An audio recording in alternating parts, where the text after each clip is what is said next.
Genes que participan en la diferenciación femenina. En la diferenciación ovárica, el gen DAX1 en el cromosoma X es clave porque inhibe la acción del gen SRY, el cual es responsable de inducir el desarrollo testicular. Además, WNT4 y RSPO1 activan la vía beta-catenina, necesaria para la formación del ovario. También intervienen genes como FOXLOS, el cual es muy importante en el mantenimiento de la identidad ovárica. Participación hormonal en la diferenciación sexual femenina. A diferencia del desarrollo masculino, en la mujer va a haber una ausencia de testosterona y hormona antimülleriana. Esta ausencia es lo que va a permitir el desarrollo del sistema genital femenino. Al no haber hormona antimülleriana, los conductos paramesonéfricos, los de Müller, se van a desarrollar libremente. Además, aunque los ovarios producen pequeñas cantidades de estrógenos en las etapas avanzadas ya del desarrollo fetal, la diferenciación femenina va a ocurrir principalmente por defecto, es decir, por la ausencia de las hormonas masculinas. Órganos derivados del conducto paramesonéfrico y remanentes del mesonéfrico. El conducto paramesonéfrico de Müller va a dar lugar a las trompas de falopio, al útero y la parte superior de la vagina. Los remanentes del conducto mesonéfrico de Wolff en mujeres va a dar el epórofo, lo cual vendría a ser un homólogo al epidídimo masculino. También el paróforo. Esta se considera homólogo a la parte caudal del epidídimo. Y el quiste de Gardner es un derivado del conducto mesonéfrico que persiste en la pared lateral de la vagina. Se considera un quiste patológico derivado de un remanente embrionario. Continuando con la estación número 1, la pregunta número 4 nos pide decir los componentes del ovario en la mujer en la edad fértil. Empezamos con la corteza ovárica, en la que los folículos ováricos en diferentes etapas estamos, como por ejemplo las primordiales, los primarios, las secundarias y de Graf.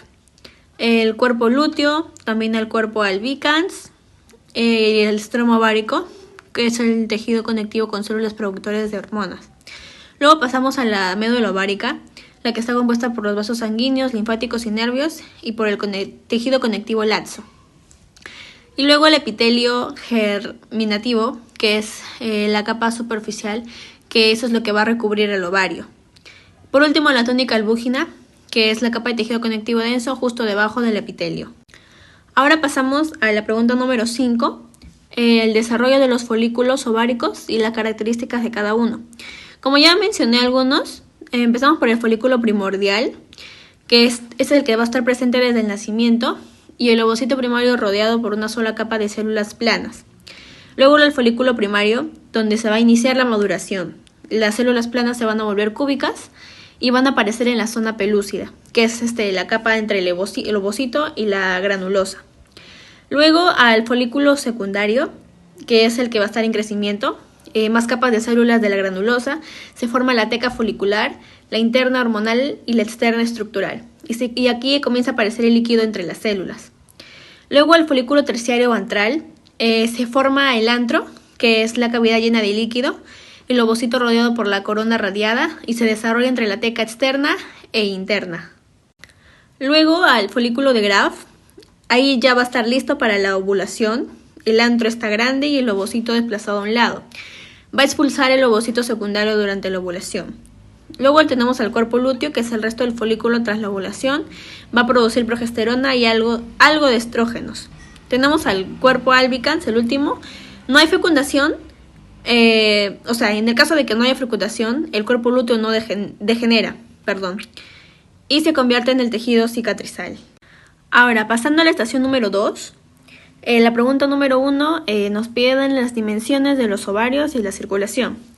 Las dimensiones del ovario en la mujer en la edad fértil, tenemos la longitud de 3 a 5 centímetros, el ancho de 1.5 a 3 centímetros, el grosor de 1 a 1.5 centímetros y el peso es un aproximado de 5 a 8 gramos.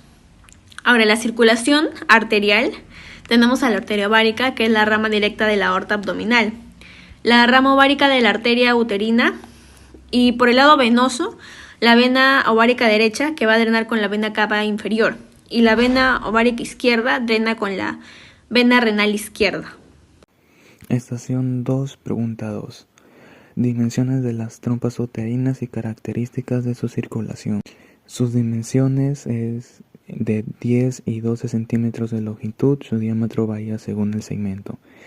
El infundíbulo mide de 6 a 8 milímetros, tiene fibras que atrapan al ovocito. La ampolla es el segmento más ancho y donde ocurre la fecundación. El istmo es la parte estrecha y recta. Y la porción intramural pasa por las paredes del útero. Su circulación se basa a partir de la arteria tubárica medial, que es rama de la arteria uterina, la arteria tubárica lateral, rama de la arteria ovárica, y estas se fusionan formando la red que garantiza una buena irrigación. Pregunta 3. Dimensiones del útero y medios de fijación y características de su circulación. Sus dimensiones normales en una mujer en edad fértil su longitud es de 7 a 8 centímetros, el ancho de 4 a 5 centímetros, su grosor es de 2.5 centímetros. Durante el embarazo puede crecer hasta 30 centímetros o más.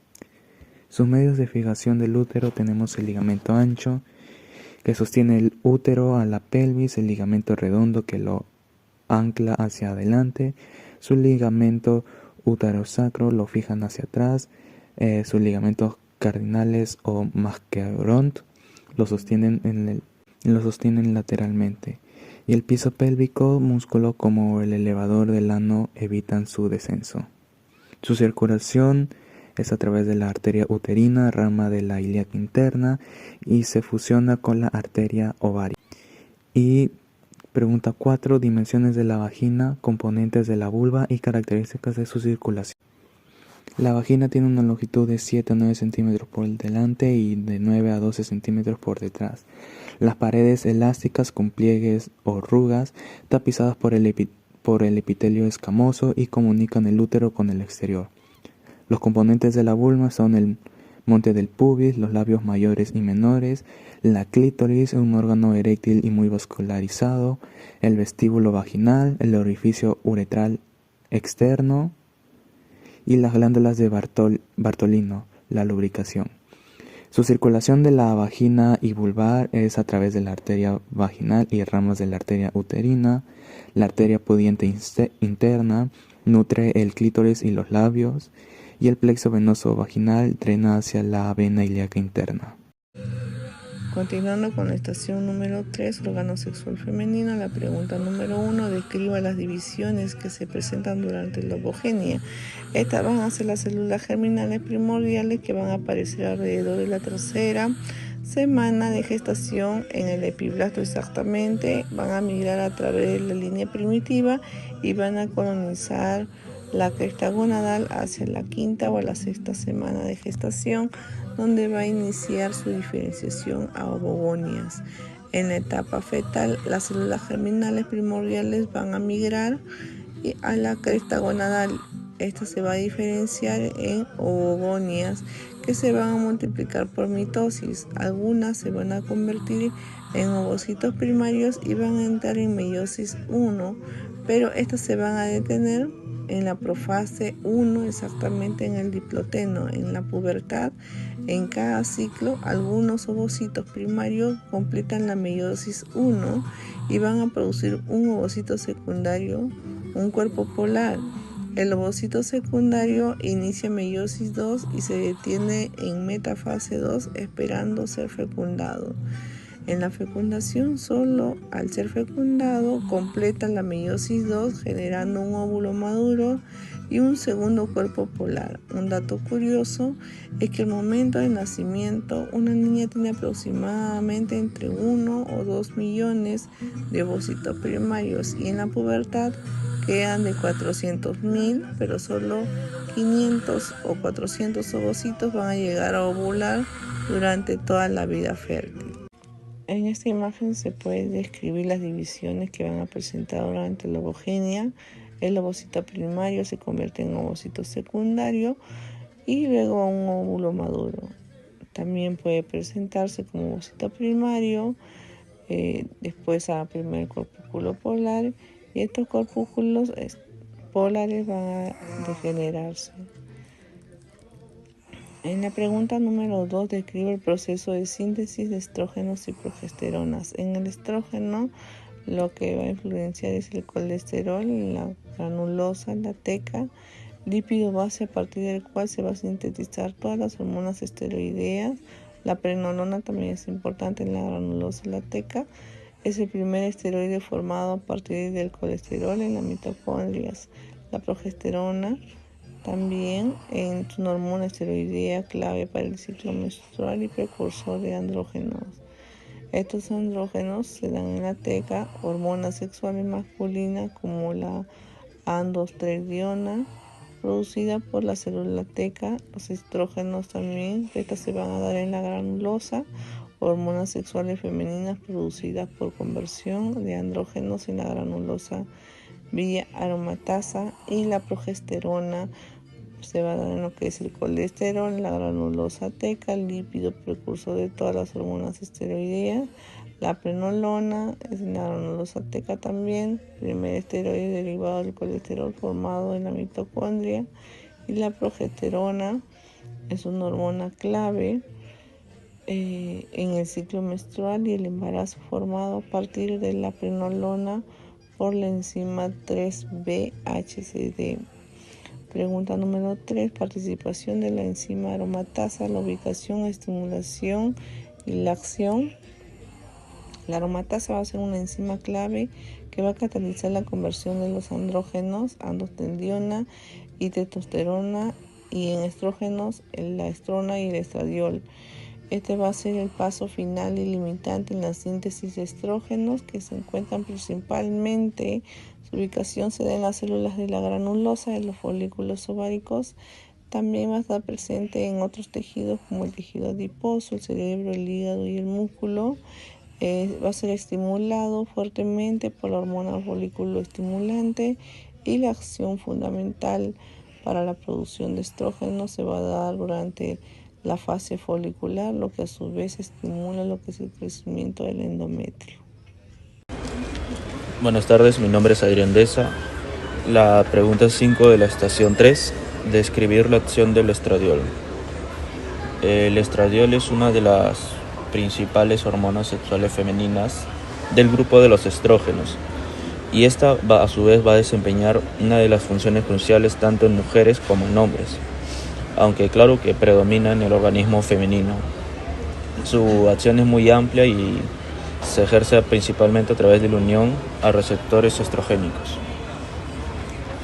Siguientes funciones son: en el útero va a promover la proliferación del endometrio, es decir, la fase proliferativa y del ciclo, y también va a aumentar el número de receptores para la progesterona. En el cérvix va a aumentar la producción del moco cervical, logrando que se forme de manera líquida y elástico, para que de esta manera se facilite el paso de los espermatozoides. En la vagina aumenta la proliferación del epitelio vaginal. En el hipotálamo hipófisis ejerce retroalimentación negativa a niveles moderados y retroalimentación positiva a niveles altos, induciendo el pico de la hormona luteinizante.